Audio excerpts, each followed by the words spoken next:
discussing about a disease called Parkinson's disease. Brief में मैं Parkinson disease के बारे में बताना चाहता हूँ। पार्किंसन डिजीज एक न्यूरोलॉजिकल डिजीज है जिसमें पेशेंट को ट्रेमर्स, स्लोनेस, रिजिडिटी और फ्रीक्वेंट फॉल हो जाते हैं।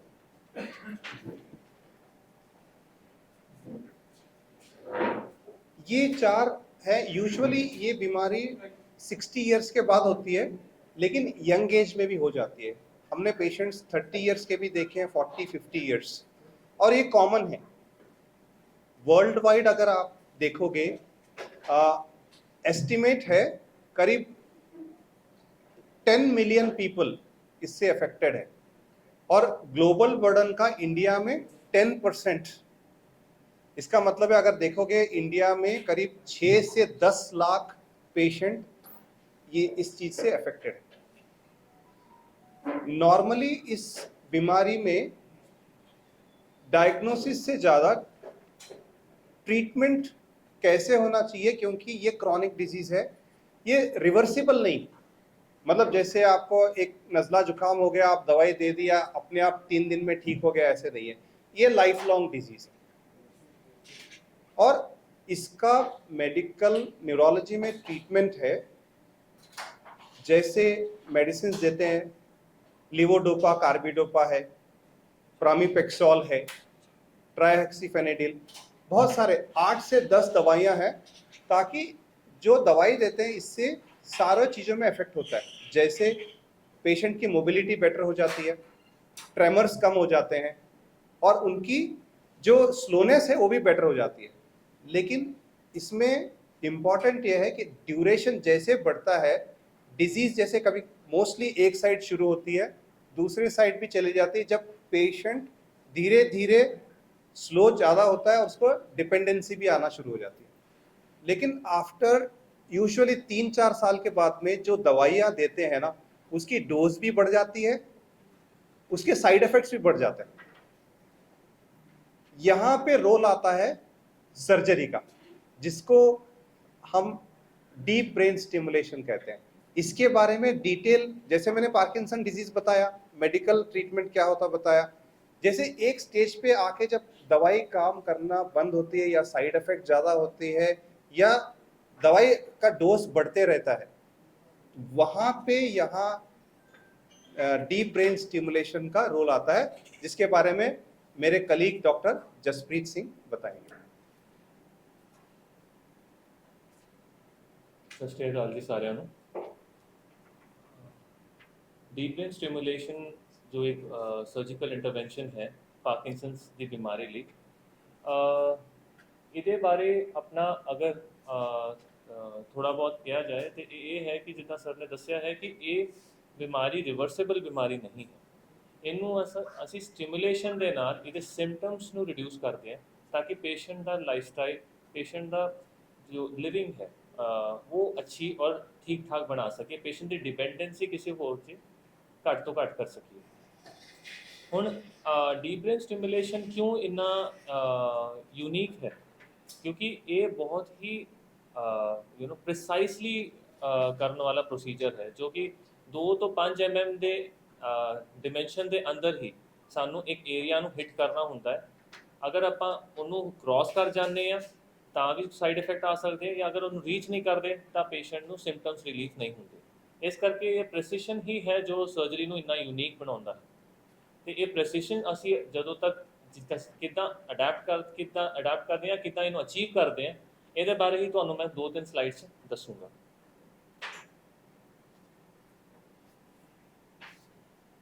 जैसे स्लाइड लग रही है ना, थोड़ा कुछ और जो बोले हैं उसके लिए ऐड करूँगा। एक प्रश्न आता है कि डीप ब्रेन स्टिमुलेशन कब करना चाहिए, किसको करना चाहिए, ये बहुत अहम सवाल है। हम जब पेशेंट का मेडिसिन काम करना कम हो जाता है, साइड इफेक्ट बढ़ जाते हैं, वहाँ सबसे इम्पॉर्टेंट पेशेंट का रोल डीबीएस का आता है, डीप ब्रेन स्टिमुलेशन। ये जैसे हार्ट का पेसमेकर होता है, वैसे ही एक ब्रेन का पेसमेकर है। ब्रेन में इलेक्ट्रोड्स डाल देते हैं, पेसमेकर चलाते हैं, और डीप ब्रेन स्टिमुलेशन के अलग अलग मशीन्स भी हैं। अब यूजुअली सबसे अहम बात है कि पार्किंसन डिजीज का डायग्नोसिस पक्का होना चाहिए। बहुत बार ट्रेमर्स के और स्लोनेस के बहुत और कारण भी होते हैं।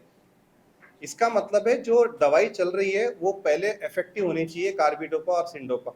जिस पेशेंट को अच्छी तरह इफेक्टिव हुई है उसके बाद में उसको साइड इफेक्ट हो रहे हैं, वो एक कैंडिडेट है। यूजुअली 3-4 ईयर्स के बाद भी जरूरत पड़ सकती है, किसी को 10 ईयर्स के बाद, किसी को 2 ईयर्स पे भी पड़ सकता है, लेकिन सिलेक्शन क्राइटेरिया बहुत स्ट्रिंजेंट और स्ट्रिक्ट है। ऑफ कोर्स कितने लोगों को डीबीएस करते हैं वो हम बाद में डिस्कस करेंगे। और आई थिंक स्लाइड लग गई है। Again, good evening to all of you. Me, Dr. Jasprit Singh Randhawa, I'm a consultant neurosurgeon, along with Dr. JP Singhvi, who is the director neurology, and Mr. Bhuttar, who is managing director of Healing Hospital. We welcome you all to one of the sessions where we actually proudly say that we are the first center in the Tri-City to launch the most advanced form of deep brain stimulation, which is an adaptive DBS. This is a typical OT, how a neurosurgical OT looks like. So it's a matter of pride for us that our first neurosurgery was performed in India by Dhanvantari ji, sorry, Shushruta ji. And as we all know, we, ਅਸੀਂ ਦੇਖਿਆ ਹੋਣਾ ਇਹ this is one of the heists which was conducted by when the professor was sitting somewhere and managing 5 people to conduct a heist. Similar way, the DBS comes into picture. We try to control the functions of the brain sitting somewhere else. So deep brain stimulation and Parkinson. Parkinson's बारे sir ने काफ़ी कुछ किया है। एक basic चीज़ जो समझनी जरूरी है पार्किंसन बारे ये है कि पार्किंसन मोटर फंक्शन यानी पेशेंट की पावर घट नहीं होती। पेशेंट की पावर एकदम स्ट्रीमलाइन या फिर नॉर्मलाइज फॉर्म च नहीं होती। डेक्सटेरिटी लॉस हो जाता है, स्मूथनेस चली जाती है पेशेंट की। ਤੇ ਉਹ ਚੀਜ਼ ਨੂੰ ਹੀ ਅਸੀਂ ਰਿਟੇਨ ਬੈਕ ਕਰਨਾ ਹੁੰਦਾ ਹੈ। ਤੇ ਡੀਪ ਬ੍ਰੇਨ ਸਟਿਮੂਲੇਸ਼ਨ ਇੱਕ ਬਹੁਤ ਹੀ ਬੇਸਿਕ ਜਿਹਾ ਅੰਡਰਸਟੈਂਡਿੰਗ ਲਈ ਇਹ ਹੈ ਕਿ ਅੱਗੇ ਵਾਲੀ ਸਲਾਈਡ ਤੁਹਾਨੂੰ ਅਗਰ ਦਿਖਾਈ ਜਾਏ, ਇਹ ਬੇਸਿਕਲੀ ਬ੍ਰੇਨ ਹੈ। ਬ੍ਰੇਨ 'ਚ ਇੱਕ ਏਰੀਆ ਹੁੰਦਾ ਸਬਸਟੈਂਸ਼ੀਆ ਨਾਇਗਰਾ ਜਿਹਦੇ ਅੰਦਰ ਡੋਪਾਮਾਈਨ ਸਿਕ੍ਰੀਸ਼ਨ ਹੁੰਦਾ ਹੈ। ਇਹ ਜਦੋਂ ਡੋਪਾਮਾਈਨ ਸਿਕ੍ਰੀਸ਼ਨ ਘੱਟ ਹੋ ਜਾਂਦਾ ਹੈ ਤਾਂ ਸਾਨੂੰ ਪਾਰਕਿੰਸਨਸ ਦੀ ਬਿਮਾਰੀ ਹੁੰਦੀ ਹੈ। ਕਈ ਵਾਰੀ ਆਪਾਂ ਦਵਾਈ ਦੇ ਨਾਲ ਇਹਨੂੰ ਡੋਪਾਮਾਈਨ ਨੂੰ ਵਧਾਉਣ ਦੀ ਕੋਸ਼ਿਸ਼ ਕਰਦੇ ਹਾਂ ਬਟ ਨਹੀਂ ਹੁੰਦਾ, ਜਾਂ ਫਿਰ ਕੋਈ ਸਾਈਡ ਇਫੈਕਟ ਪ੍ਰੋਫਾਈਲ ਆ ਜਾਂਦੀ ਹੈ, ਤਾਂ ਆਪਾਂ ਇੱਕ ਇਲੈਕਟ੍ਰੋਡ ਜਿੱਦਾਂ ਸਰ ਨੇ ਦੱਸਿਆ ਕਿ ਪੇਸ ਮੇਕਰ ਆਪਾਂ ਪਾਉਣਾ ਸ਼ੁਰੂ ਕਰ ਦਿੰਦੇ ਹਾਂ ਜੋ ਕਿ ਉੱਤੇ ਬ੍ਰੇਨ ਨੂੰ ਕਨੈਕਟ ਕਰਦਾ ਹੈ ਥਰੂ ਅ ਬੈਟਰੀ। ਠੀਕ ਹੈ, ਇਹ ਇੱਕ ਕਨਵੈਨਸ਼ਨਲ ਡੀਪ ਬ੍ਰੇਨ ਸਟਿਮੂਲੇਸ਼ਨ ਹੈ ਜੋ ਕਿ ਆਪਣਾ ਅੱਜ ਕੱਲ੍ਹ ਕਈ ਸੈਂਟਰਸ ਕੀਤੀ ਜਾਂਦੀ ਹੈ। ਹੁਣ ਜਦੋਂ ਆਪਾਂ ਦੇਖੀਏ ਕਿ ਇਹ ਕਿਉਂ ਇੰਨਾ ਪ੍ਰੀਸਾਈਜ਼ ਹੈ, ਜਿੱਦਾਂ ਕਿ ਮੈਂ ਦੱਸਿਆ ਇੱਕ 7x7x5 mm ਦਾ ਸਾਨੂੰ ਟਾਰਗੇਟ ਅਚੀਵ ਕਰਨਾ ਹੁੰਦਾ। ਇਹ ਬਹੁਤ ਹੀ ਛੋਟਾ ਟਾਰਗੇਟ ਹੈ ਇੰਨੇ ਵੱਡੇ ਬ੍ਰੇਨ ਲਈ, ਔਰ ਤੁਸੀਂ 3 ਡਾਇਮੈਂਸ਼ਨਲ ਸਟਰਕਚਰ 'ਚ ਜਾ ਰਹੇ ਹੋ ਤੇ 3 ਡਾਇਮੈਂਸ਼ਨਲ ਸਟਰਕਚਰ 'ਚ ਉਹ ਏਰੀਆ 'ਚ ਪਹੁੰਚਣਾ ਬੜਾ ਔਖਾ ਹੈ। ਅਗਰ ਅਸੀਂ 1-2 mm ਅੱਗੇ ਜਾਈਏ ਤੇ ਸਾਡੇ ਹੱਥਾਂ ਜਾਂ ਪੈਰਾਂ 'ਚ ਕਮਜ਼ੋਰੀ ਆ ਸਕਦੀ, ਅੱਖਾਂ ਦੀ ਰੋਸ਼ਨੀ ਜਾਣ ਦਾ ਡਰ ਹੁੰਦਾ ਹੈ। ਤੇ ਇਸ ਕਰਕੇ precision is all that matters. There is no margin of error which is crux of this. So ਅਗਰ ਆਪਾਂ ਦੇਖੀਏ ਕਿ ਫਿਰ ਵੀ ਆਪਾਂ ਟਾਰਗੇਟ ਨੂੰ ਮਿਸ ਕਰ ਰਹੇ ਹਾਂ ਤਾਂ we have selected the wrong target. So we always select target and achieve the target by doing 3-4 things very important। ਇੱਕ ਆਪਾਂ ਫਰੇਮ ਲਾਉਂਦੇ ਹਾਂ ਪੇਸ਼ੈਂਟ ਨੂੰ, ਜੋ ਇਹ ਲੱਗਿਆ ਹੋਇਆ ਇਹਨੂੰ ਲੈਕਸ਼ਲ ਫਰੇਮ ਕਹਿੰਦੇ ਆ, ਤੇ ਇਹਦੇ ਨਾਲ ਵੀ used software given by one of the few of the best companies in the world। ਇਹ ਸੌਫਟਵੇਅਰ 'ਚ ਆਪਾਂ ਸਾਰੇ ਜੋ CT ਔਰ MRI ਵਾਲੀ ਇਮੇजेस ਪਾ ਕੇ ਆਪਾਂ 3 ਡਾਇਮੈਂਸ਼ਨਲ ਆਪਣਾ ਕੋਆਰਡੀਨੇਟਸ ਡਿਸਾਈਡ ਕਰਦੇ ਹਾਂ ਜਿਹਦੇ 'ਚ ਆਪਾਂ ਟਾਰਗੇਟ XYZ ਦੋਨੋਂ ਤਿੰਨੋਂ ਕੈਲਕੂਲੇਟ ਕਰਕੇ ਟਾਰਗੇਟ ਨੂੰ अपना हिट करते हैं। हुण ये इन्ना करता ये कंप्लीट नहीं होंदा DBS च भी कन्फर्म इट कि आपां वो टारगेट से पहुंचे कि नहीं थ्रू MER ये होंदा कि उत्थे जाके आपां स्टिमुलेट करते हैं। पेशेंट पूरी सर्जरी के टाइम होश ही रहता है, ये नहीं कि किसी भी टाइम बेहोश होएगा, पेशेंट एनेस्थीसिया दिता जाएगा, उन्होंने होश ही रहता है पेशेंट, ताकि जो आपां पेशेंट नूं एक स्टिमुलस दिंदे हैं देखते हैं कि उहदे ट्रैमर्स घट होए कि नहीं, उहदा जो अपना स्लोनेस है वो ठीक होए कि नहीं, दूजा ਉਹਦੇ ਸਾਈਡ ਇਫੈਕਟ ਤਾਂ ਨਹੀਂ ਆ ਰਹੇ ਉੱਥੇ ਜਾਣ ਤੋਂ ਬਾਅਦ, ਕਈ ਉਹਦੇ ਮੂੰਹ ਤਾਂ ਟੇਢਾ ਨਹੀਂ ਹੋ ਰਿਹਾ, ਅੱਖ ਬੰਦ ਤਾਂ ਨਹੀਂ ਹੋ ਰਹੀ, ਮੂੰਹ ਬੋਲਣ 'ਚ ਕੋਈ ਪ੍ਰੋਬਲਮ ਤਾਂ ਨਹੀਂ ਆ ਰਹੀ। ਤੇ ਇਹ ਚੀਜ਼ਾਂ ਆਪਾਂ ਸਟਿਮੂਲੇਸ਼ਨ ਨਾਲ ਕਰਦੇ ਜਿਹਨੂੰ ਆਪਾਂ MER ਕਹਿੰਦੇ ਹਾਂ। ਤਾਂ ਐਟ ਦਾ ਐਂਡ ਜਦੋਂ ਆਪਾਂ MER ਦੇ ਨਾਲ ਤੇ ਸੌਫਟਵੇਅਰ ਦੇ ਯੂਜ਼ ਨਾਲ ਆਪਾਂ ਕਨਫਰਮ ਕਰ ਲੈਂਦੇ ਕਿ ਆਪਾਂ ਟਾਰਗੇਟ 'ਚ ਪਹੁੰਚ ਗਏ, then we shift the patient। Now let's see few of the patients which we did in our institute। This is one of the patient, एक पेशेंट जो देखो ਤੁਸੀਂ ਪਾਣੀ ਪੀਣਾ ਚਾਹੁੰਦਾ ਹੈ ਬਟ ਇੰਨੇ ਟ੍ਰੈਮਰਸ ਹੈ ਕਿ ਉਹ ਗਲਾਸ ਵੀ ਨਹੀਂ ਚੱਕ ਪਾ ਰਹੇ, ਉਹਨੂੰ ਗਲਾਸ ਚੱਕਣ 'ਚ ਵੀ ਇੰਨਾ ਪ੍ਰੋਬਲਮ ਆ ਰਹੀ ਹੈ। And C the second case, the same patient after surgery, ਜਿਹਦੇ 'ਚ ਕੌਨਫੀਡੈਂਸ ਆਪਣਾ ਪੇਸ਼ੈਂਟ ਨੂੰ ਕਿੰਨਾ ਆ ਜਾਂਦਾ। ਇਹ confidence is what actually brings all the pleasure to DBS। ਜੋ ਕੌਨਫੀਡੈਂਸ ਬੰਦਾ ਲੂਜ਼ ਕਰ ਲੈਂਦਾ ਹੈ, ਤੁਸੀਂ ਆਪ ਦੇਖਿਆ ਹੋਣਾ ਕਈ ਵਾਰੀ ਪੇਸ਼ੈਂਟ ਕੋਈ ਆਉਂਦੇ ਜੋ ਚੱਕਰ ਜਿਹਨਾਂ ਇੱਕ ਵਾਰੀ ਆ ਗਏ, ਉਹ ਕੌਨਫੀਡੈਂਸ ਲੂਜ਼ ਕਰ ਜਾਂਦੇ ਕਿ ਮੈਂ ਚੱਲੂੰਗਾ ਵੀ ਕਿ ਨਹੀਂ ਚੱਲੂੰਗਾ, ਬਟ ਇਹ ਕੌਨਫੀਡੈਂਸ ਲੈ ਕੇ ਆਉਣਾ ਬਹੁਤ ਜ਼ਰੂਰੀ ਹੈ। ਦੂਜਾ ਇੱਕ ਪੇਸ਼ੈਂਟ ਹੈ ਜੋ ਦੇਖੋ ਸਰਜਰੀ ਤੋਂ ਪਹਿਲਾਂ ਆਪਾਂ ਇਹਨਾਂ ਨੂੰ ਕਿਹਾ ਕਿ ਸਰ ਤੁਸੀਂ ਉੱਠੋ, ਆਪਣੇ ਓਟੀ ਤੋਂ ਉੱਠ ਕੇ ਦੇਖੋ, ਉੱਠ ਕੇ ਦਿਖਾਓ। ਪੇਸ਼ੈਂਟ ਉੱਠਣਾ ਚਾਹੁੰਦਾ ਹੈ ਬਟ ਉਹ ਉੱਠ ਨਹੀਂ ਪਾ ਰਿਹਾ, he wants to get up. ਇਹ ਨਹੀਂ ਕਿ ਉਹਦਾ ਪਾਵਰ ਲਾਸ ਹੋ ਗਿਆ, ਬਟ ਉਹ ਇੰਨਾ ਜ਼ਿਆਦਾ ਸਲੋ ਹੋ ਗਿਆ ਹੈ ਕਿ ਉੱਠ ਹੀ ਨਹੀਂ ਪਾ ਰਿਹਾ। And the same patient we took this video when we did the DBS। ये रेलवे स्टेशन तो लिखी हुई है because we actually forgot to take it, made a video of this patient post operatively। ये देखो कितना easily move कर रहा है। This is what we actually aim to achieve। The results are fabulous in DBS, and but the only thing is everything depends on selection of the patient। DBS is not for everybody, but जिन्ना ਲਈ है उन्ना ਲਈ ये बहुत अच्छी treatment है, right? So we are open to questions now।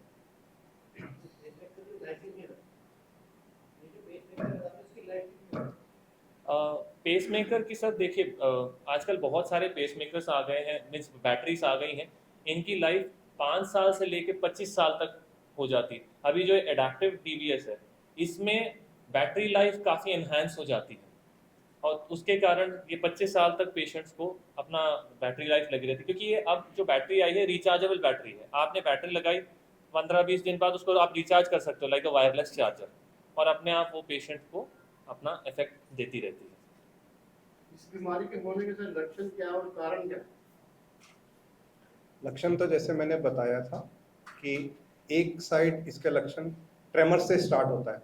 Normally बहुत लोगों को ऐसे करते हुए ट्रेमर होता है, इसमें रेस्ट ट्रेमर्स होते हैं। जैसे बैठा है पेशेंट ऐसा पिन रोलिंग एक साइड शुरू होता है, फिर जब चलता है वो स्लो उस साइड मूवमेंट कम हो जाती है, फिर दूसरे साइड होती है। तीसरा है रिजिडिटी, स्टिफनेस आ जाती है। चौथा बार बार गिर भी जाता है, बैलेंस लूज होता है। ये 4 इंपॉर्टेंट लक्षण है, और ये 4 लक्षण ही जो मेडिसिन देते हैं उससे हम रिवर्स करने की कोशिश करते हैं। एक्चुअली अगर देखोगे मेडिसिन जो भी है बहुत इफेक्टिव है।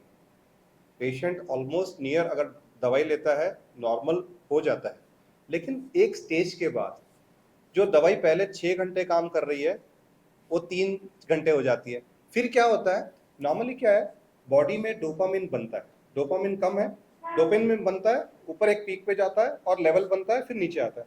लेकिन जब हम मेडिसिन देते हैं ना, नेचुरली डोपामिन नहीं दे रहे हैं हम, आर्टिफिशियली दे रहे हैं टैबलेट, वो एकदम से पीक करता है और नीचे आता है।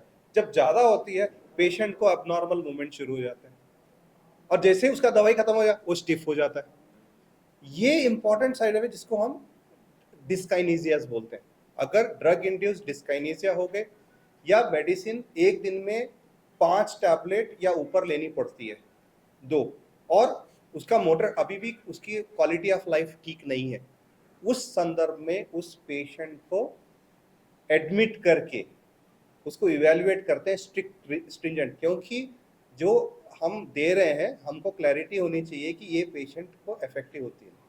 अब रही बात कारण पूछा, यूजुअली पार्किंसन डिजीज का एक डिजेनरेटिव डिजीज है, कोई कारण नहीं है। जो सेल्स डोपामिन बना रहे हैं सेल्फ डिजेनरेट, हालांकि बहुत सारे एंसिलरी बोले हैं कि भाई एज से चेंज हो जाती है, कोई टॉक्सिन्स होता है, कोई फूड में मिनरल्स होता है, कुछ में एल्यूमिनियम का क्वांटिटी ज़्यादा होता है, वो डैमेज होता है। ये हाइपोथेसिस है सारी, लेकिन otherwise at the end of the day एक डिजेनरेटिव डिजीज है जिसका कारण कोई है नहीं। या और लेकिन यंग पेशेंट में एक कारण मैं बोलना चाहता हूँ, जेनेटिक फैमिली हिस्ट्री, उसमें कुछ जीन्स ऐसे पाए गए हैं जो फैमिली से रन करते हैं अर्ली स्टेज में। हमारे पास कुछ ऐसे फैमिलीज हैं जो फैमिली में पार्किंसन डिजीज भी ट्रांसमिट होता है इन सर्टन केसेस। ठीक है, पेशेंट को कैसे तैयार किया जाता है कि हर किसी को डर होता है कि पेसमेकर बनाने या ऑपरेशन करेंगे, उसको डर कैसे दूर करें? हाँ, इसमें सबसे इम्पोर्टेंट ये बात है कि पेशेंट को सबसे पहले पार्किंसन डिजीज है, उसको पता है कि अब दवाई काम नहीं कर रही है। अगर दवाई काम कर रही है तो डीबीएस नहीं, दवाई नहीं काम कर रही है, साइड इफेक्ट ज़्यादा दे रही है, डोज ज़्यादा है, देन काउंसलर्स होते हैं। जब डीबीएस की पूरी टीम है, न्यूरोलॉजिस्ट, न्यूरोसर्जन, साइकोलॉजिस्ट और काउंसलर, ये सारे टीम एक दिन बैठते हैं, इवैल्यूएट करके उनको क्लियरली बताते हैं कि ये आपकी प्रॉब्लम है, आपका क्वालिटी ऑफ लाइफ तो ठीक नहीं है। जैसे हार्ट का पेसमेकर लगता है, आपका ब्रेन का रिदम ठीक नहीं है, वहां से स्टिमुलेट करेंगे तो आपका दवाई असर करेगा, दवाई की डोज कम हो जाएगी, quality of life almost 70 to 90% motor symptoms better हो जाते हैं, ड्रग्स कम हो जाती है ताकि साइड इफेक्ट कम हो। अब जिस बंदे को ड्रग्स कम हो गई, साइड इफेक्ट कम हो गया, उसकी automatically quality of life better हो जाएगी। ये अंडरस्टैंडिंग उसमें आ गई तो यही एक तरीका है जिससे डर जा सकता है। यंग एज में आना सर क्या जेनेटिकली है या कुछ और रीजन भी हो सकता है? यूजुअली यंग एज में 4-5 जीन्स पता है, मोस्टली जेनेटिक्स ही कारण है, लेकिन उसमें भी जेनेटिक टेस्ट करते नहीं। क्यों नहीं करते हैं? ट्रीटमेंट रिमेन सेम, क्योंकि जेनेटिक टेस्ट करना इतना इजी नहीं है, क्योंकि उसके लिए भी 8,000 से 24,000 रुपए का टेस्ट होता है। उसके बाद में भी हम उनको ये बताया जाता है कि आपको ये टैबलेट्स लेनी है प्रॉपरली। सो इसीलिए यंग एज पे एक जेनेटिक कारण है ही है, उसको YOPD बोलते हैं, young onset Parkinson disease. To determine कि DBS candidate है कोई patient या नहीं, how long does it take, कितना time लगता है, और क्या इसके लिए कोई examinations जैसे आपने बताया कि expenses होते हैं, या ये सिर्फ डॉक्टर डिसाइड करेगा? हाँ, नहीं, जिसको डीबीएस चाहिए वो एनालिसिस एक्सपेंसिव नहीं है, वो तो न्यूरोलॉजिस्ट और न्यूरोसर्जन की टीम बैठ के ये क्लियर करते हैं। सबसे पहले पेशेंट को एक sometimes we admit for 2 days, हम सारी दवाइयाँ एक बार बंद करते हैं, फिर दवाई दे के देखते हैं before medicine and after medicine. सबसे पहले क्राइटेरिया है कि मेडिसिन जो दे रहे हैं वो इफेक्टिव होनी चाहिए, थोड़ा ज़्यादा देंगे तो उसकी साइड इफेक्ट्स भी हैं तो भी पता चलेगा। और तीसरी बात है, कंफर्म हो गया, फिर हम उसकी हिस्ट्री लेते हैं कि भाई दवाई जो ले रहे हैं वो अब उतनी कामयाब नहीं काम कर रही है, तब ये होने के बाद में देन उसको बताते हैं कि आप डीबीएस के लिए है। फिर हम उसका अलग अलग कुछ साइकोलॉजिकल टेस्ट है, जैसे पेशेंट को एल्डरली में क्या होता है, सीवियर डिमेंशिया होता है, मेमोरी की प्रॉब्लम आ जाती है, उसमें नहीं करते। सीवियर डिप्रेशन है जो कंट्रोल नहीं है, उसमें भी नहीं करते हैं। और एज है जिसका ब्रेन का वॉल्यूम कम है, एट्रोफी हो रखी है, उसमें भी नहीं करते हैं। इसका मतलब है स्ट्रिंजेंट क्राइटेरिया। एक आंकड़ा बताता हूं, अगर आपके पास समझो कि 100 पेशेंट पार्किंसन डिजीज के हैं जो कि डीबीएस के लिए रेडी हैं, ऐसे तो लाखों पेशेंट है, इत लाखों पेशेंट में सिर्फ 10 से 15% लोग ही डीबीएस के लिए रेडी होते हैं, उसमें भी सिर्फ 2%। मतलब 100 पेशेंट अगर डीबीएस है तो दो का ही होता है, क्योंकि कुछ लोग का एक्सेप्टेबिलिटी नहीं है। कोई जैसे पता है पेसमेकर से डर लगता है, नहीं करवाना है, साइड इफेक्ट हो गया तो क्या करना है, कॉस्ट फैक्टर भी देखते हैं। इसका मतलब है ट्रीटमेंट गैप है। सिर्फ अवेयरनेस से क्या होगा, कौन से सेंटर में जाना है, न्यूरोलॉजिस्ट न्यूरोसर्जन के कोलैबोरेशन से जो ऑलरेडी कर रहे हैं सेंटर। अब जैसे मेट्रॉनिक ने पूरे इंडिया में 3 लोगों को सेंटर ऑफ एक्सेलेंस बोला है एडेप्टिव के लिए। एडेप्टिव का एक और चीज बताता हूँ, जो एडेप्टिव नाम बार बार हम यूज कर रहे हैं ना, एडेप्टिव का मतलब क्या है, वो स्टिमुलेशन रियल टाइम में करेगा। जैसे आप सो रहे हो, आपको स्टिमुलेट नहीं करेगा, जब आप चल रहे हो ज्यादा इफेक्टिव है, वो स्टिमुलेट करेगा। जैसे दूसरी जो मेट्रॉनिक की जो नॉर्मल डीबीएस है वो कॉन्स्टेंटली स्टिमुलेट करते रहता है, ये रियल टाइम में एसेस करके उसके हिसाब से इम्पल्स देते रहता है। इसलिए वो सेंटर ऑफ एक्सेलेंस है, हीलिंग हॉस्पिटल को सेंटर ऑफ एक्सेलेंस पर। हमने रिसेंटली एक पेशेंट का भी किया, अभी किया है, क्योंकि ये तो ताज़ा पहले भी कर रहे हैं, ये अभी किया है, उसके रिजल्ट बहुत अच्छे हैं। और पेशेंट को क्या होता है, एक सेटिस्फैक्शन रहती है कि जब मुझे ज़रूरत है तब मुझे वो स्टिमुलेट होता है। 70 के बाद क्या सर ये नॉर्मल हो जाता है? सॉरी, 70 इयर्स के बाद क्या ये चीज देखा जाता है लोगों में? पार्किंसन डिजीज तो कोई भी एज में होता है। जैसे कल मैं देख के आया, एक लेडी आई है कनाडा से, 33 इयर्स की है, उसको पार्किंसन डिजीज है, फर्स्ट टाइम डिटेक्ट किया। लेकिन जैसे एज बढ़ता है 60 इयर्स के बाद में इंसिडेंस इंक्रीज होना शुरू होता है। अगर समझो 60 इयर्स के बाद 1% ऑफ द पॉपुलेशन मान लो कि पार्किंसन डिजीज हो सकता है, 70 के बाद 2% हो गया। और जेंडर डिफरेंस भी है इसमें, 2:1 मेल में कॉमन है। अब जैसे एज इंक्रीज होता है पार्किंसन डिजीज का रिस्क बढ़ जाता है, डिमेंशिया का रिस्क बढ़ जाता है, अदर डिजनरेटिव डिजीज का भी बढ़ जाता है। एज स्पेसिफिक कॉस्ट कितनी आती है? तो जो कन्वेंशनल डीबीएस से एडाप्टिव डीबीएस, बेसिकली कोई भी ट्रीटमेंट अगर हम मेडिकल फील्ड में, स्पेशली जो कि क्रॉनिक डिसीज़ को ट्रीट करती है, उसको हम सिर्फ एक रेट से कन्वे नहीं कर सकते। हमारे को हर चीज़ देखनी होती है कि हम उससे क्या चीज़ें अचीव कर रहे हैं, किस तरह से उसका लाइवलीहुड इम्प्रूव कर रहे हैं, किस तरह से उसकी मेडिसिन का कॉस्ट कम कर रहे हैं। डिपेंडेंसी, जैसे कि लोग बाहर अपना हेल्प रखते हैं, हाउस होल्ड्स रखते हैं, उनको हम उनकी सैलरीज का कितनी कम कर रहे हैं, बिकॉज इससे पेशेंट इंडिपेंडेंट हो जाता है, सेल्फ सफिशिएंट हो जाता है। वो सब चीज़ें अगर देखी जाए, जितना उसका कॉस्ट है उससे आपका एक कन्वेंशनल डीबीएस हो जाता है। अब ईयरली कॉस्ट भी अगर आप लोगे उसका तो, बट अगर आप एडाप्टिव में जाते हैं तो उससे अप्रोक्सीमेटली 6 से 8 लाख एक्स्ट्रा, यानी कन्वेंशनली एक DBS will cost you between 12 lakh to 25 lakh. Adaptive थोड़ा कॉस्टली पड़ता है, बट यस उससे जो हम देख रहे हैं, हम पेशेंट की लाइवलीहुड को इम्प्रूव कर रहे हैं, पेशेंट के कोई इंडिपेंडेंट नहीं रहता, इंडिपेंडेंट रहता है मोस्ट ऑफ द पेशेंट। तीसरा, उनके मेडिसिन बहुत कम हो जाती है, उनके साइड इफेक्ट प्रोफाइल कम हो जाती है, and I think that is what we aim to achieve in this. ये जो ट्रीटमेंट है DBS and Ayushman sir Ayushman के अंदर नहीं, बट CGHS रिकवर करने लग गया है। CGHS, I think central government has been really kind to us, they have included most of the packages, जिसमें हमारे डीबीएस का इम्प्लांट कई हद तक इन ये अपना रीबर्स हो जाता है, या फिर उनको कैशलेस फैसिलिटी मिल जाती है। Sir will tell you on this.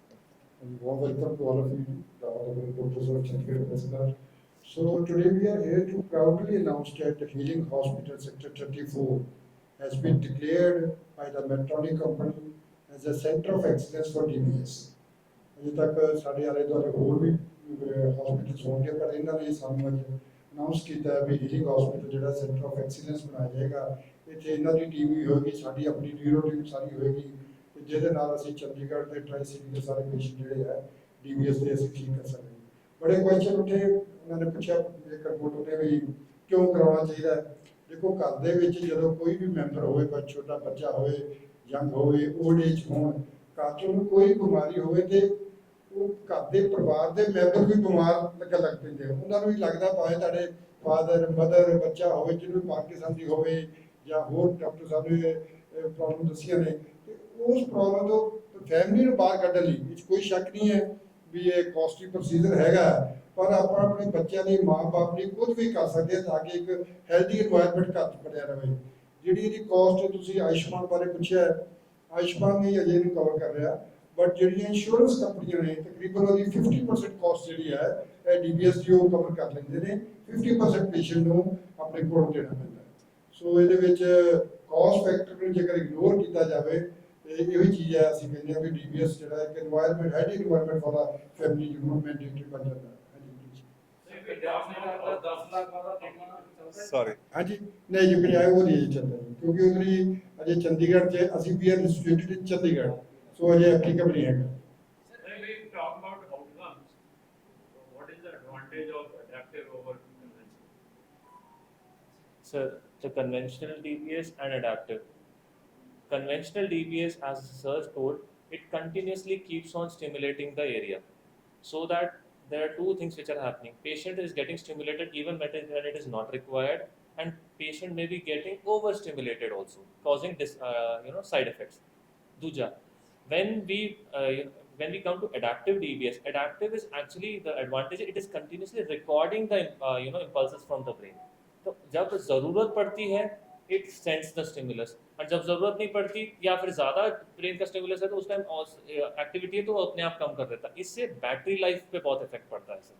एक एग्जांपल अभी आपसे हम मिलाएंगे, पेशेंट जिसको बैटरी लाइफ हम कई बार बहुत हाई करंट पे रखते हैं, तो बैटरी लाइफ जो मिनिमम 5 साल की होती, किसी पुराने ज़माने के जो डीबीएस करते थे उनकी साल में ही बदलनी पड़ती थी, इतने ज़्यादा करंट भी रखने पड़ते हैं हमारे को। बट एडाप्टिव से ये एडवांटेज हो जाता है कि एडाप्टेशन की वजह से वो बेसिकली करंट एडाप्ट पीडी करके एक स्टडी भी हुई है जो कि ऑथेंटिक आरसीटी ट्रायल है, जिसमें ये देखा गया है कि 1.3 आवर्स तक एक दिन के अंदर बैटरी लाइफ इंक्रीज हो जाती है पेशेंट की। सो ही हैज़ टू रिचार्ज करना उतना ही कम पड़ जाता है। तो देखा जाए तो it is as good as कि हम ऑलमोस्ट एक सिंडोपा की टैबलेट ही कम कर दे रहे हैं पेशेंट की in a day. So it is that much advantageous. So the software is working on this recording. Basically yes, we always set the current, एक हम रेंज में सेट करते हैं सर, हमेशा रेंज होती है, and based on the recording the current goes up and down, that is what it is. ਸੋ ਜਿੱਦਾਂ ਤੁਸੀਂ ਦੱਸਿਆ ਕਿ ਹੀਲਿੰਗ ਹਸਪੀਟਲ ਦੇ ਅਵੇਲੇਬਿਲਿਟੀ ਹੈਗੀ ਆ, ਉਹ ਆਸ-ਪਾਸੇ ਘੱਟ ਆ ਹਲੇ। ਹਾਂਜੀ ਹਾਂਜੀ ਤਾਂ ਮੰਨ ਲਓ ਕੋਈ ਫੋਰਨ ਨੈਸ਼ਨਲ ਜਾਂ ਕੋਈ ਐਨਆਰਆਈ ਪੇਸ਼ੈਂਟ ਕਰਵਾਉਣਾ ਚਾਹੁੰਦਾ ਤਾਂ how long is the procedure from analysis point ਤੋਂ ਲੈ ਕੇ ਪੋਸਟ ਆਪਰੇਟਿਵ ਤੱਕ ਕਿੰਨੀ ਛੁੱਟੀ ਲੈ ਕੇ ਆਏ, ਕਿੰਨਾ ਟਾਈਮ ਕਿੰਨਾ ਟਾਈਮ ਲੈ ਕੇ ਆਏ ਯਾਰ? Sir, usually जो procedure we have one patient along with us already. So when our 20% of client has remained NRIs, we usually tell them to come here for around a month to 6 weeks. Reason being, ਜਦੋਂ ਆਪਾਂ DBS ਇੱਕ ਵਾਰੀ analyse ਕਰ ਲੈਨੇ, ਸਾਡੇ ਕੁਝ scores ਹੁੰਦੇ ਹੈ ਸਰ ਦੀ ਪ੍ਰਾਇਮਰੀ ਉਹਦੇ ਚ ਇਨਵੋਲਵਮੈਂਟ ਹੁੰਦੀ ਹੈ ਡਾਕਟਰ ਸਿੰਘ ਦੀ, ਤੇ ਉਹ ਆਪਣਾ ਐਨਾਲਾਈਜ਼ ਕਰਦੇ ਜਦੋਂ ਆਪਾਂ ਕਰ ਲੈਨੇ ਕਿ ਹਾਂ ਪੇਸ਼ੈਂਟ ਦਾ DBS ਹੋਏਗਾ, it will take 2 to 3 days। ਉਹਦੇ ਬਾਅਦ ਇੱਕ MRI ਸਪੈਸੀਫਿਕ MRI ਹੁੰਦਾ ਜੋ ਕਿ ਸਾਡੇ ਆਪਣੇ ਸੌਫਟਵੇਅਰ ਲਈ ਚਾਹੀਦਾ ਹੁੰਦਾ, that takes 1 day and the surgery is performed if the patient is fit। ਉਸ ਤੋਂ ਬਾਅਦ 10ਵੇਂ ਦਿਨ ਆਪਾਂ ਇਹ ਬੈਟਰੀ ਸ਼ੁਰੂ ਕਰਦੇ ਹਾਂ, ਬਿਕੋਜ਼ ਜਦੋਂ ਤੁਸੀਂ ਦੇਖੋ ਕਿਤੇ ਵੀ ਆਪਣਾ ਕੋਈ ਅਗਰ ਕੱਟ ਲੱਗਦਾ ਤਾਂ ਸੋਜ ਆਉਂਦੀ ਹੈ, ਕਾਫੀ ਚੀਜ਼ਾਂ ਹੁੰਦੀਆਂ ਨੇ, ਵੀ ਲੈਟ ਇਟ ਸੈਟਲ, ਐਂਡ 10ਵੇਂ ਦਿਨ ਆਪਣਾ 8 ਤੋਂ 10 ਦਿਨ ਚ ਆਪਾਂ ਬੈਟਰੀ ਸ਼ੁਰੂ ਕਰ ਦੇਣਾ। ਪ੍ਰੋਗਰਾਮਿੰਗ ਨੂੰ ਵੀ usually give around 6 to 8 weeks। Experience 'ਚ ਦੇਖਿਆ ਗਿਆ ਤੇ most of the time sir 1 ਮਹੀਨੇ 'ਚ ਪੇਸ਼ੈਂਟ ਦਾ ਪ੍ਰੋਗਰਾਮਿੰਗ ਸਾਰੀ ਸੈੱਟ ਹੋ ਜਾਂਦੀ ਹੈ। ਬਟ ਬਿਕੋਜ਼ ਪੇਸ਼ੈਂਟ ਇੰਨੀ ਦੂਰੋਂ ਆਇਆ ਹੈ ਤੇ ਆਪਾਂ ਇਹਨੂੰ ਇਹੀ ਐਡਵਾਂਟੇਜ ਲੈ ਕੇ ਉਹਨੂੰ ਕਹਿੰਦੇ ਕਿ ਤੁਸੀਂ 1 ਮਹੀਨਾ ਰੁਕ ਜਾਓ ਤਾਂ ਕਿ ਆਪਾਂ ਤੁਹਾਡੀ ਸੈਟਿੰਗ करके भेजें। Again this as an advantage in adaptive sir.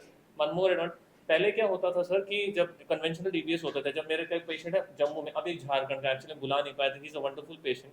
उसकी हिस्ट्री ये थी कि वो गाँव का पेशेंट था सर, तो उसकी वो ये कहता मैं धोती नहीं पहन सकता, तो उसका बेटा गवर्नमेंट एम्प्लॉय, वो बोलता कि सर आप पापा धोती मत पहनो, हाफ पैंट पहनो।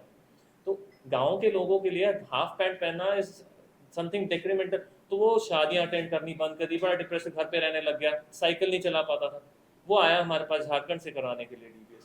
अब जब DBS होता था सर पहले, तो हम क्या करते थे कि उनको बोलते थे आप ना लिखो कि आपका क्या क्या प्रॉब्लम्स आ रही है, फिर आप आओ। एडेप्टिव में ये हो गया सर कि आप वहीं बैठे रहो, the things can be done sitting here also. Adaptive में ये distance has actually gone, it has become the now we are in that close loop. तो वो एक बहुत बड़ा एडवांटेज एडेप्टिव में हो गया। बट हमारे को 6 to 8 weeks हम पेशेंट्स को बोलते हैं, यूजुअली हम 4th week पे फ्री कर देते हैं उनको। पेशेंट ने जब डॉक्टर पेशेंट ने जब फेस लेकर लगा होता है सॉरी तो क्या प्रिकॉशन यूज करते हैं, क्या तो नेगेटिव टेंशन निकलना है, उसके लिए क्या आप कोई सर्टिफिकेट देते हो ताकि सर, वो हाँ जी, पुराने जो कन्वेंशनल DBS होते थे सर, उसमें मैग्नेटिक जब हम MRIs में जाते थे तो उसमें ये चेंजेस होने के डर होते थे।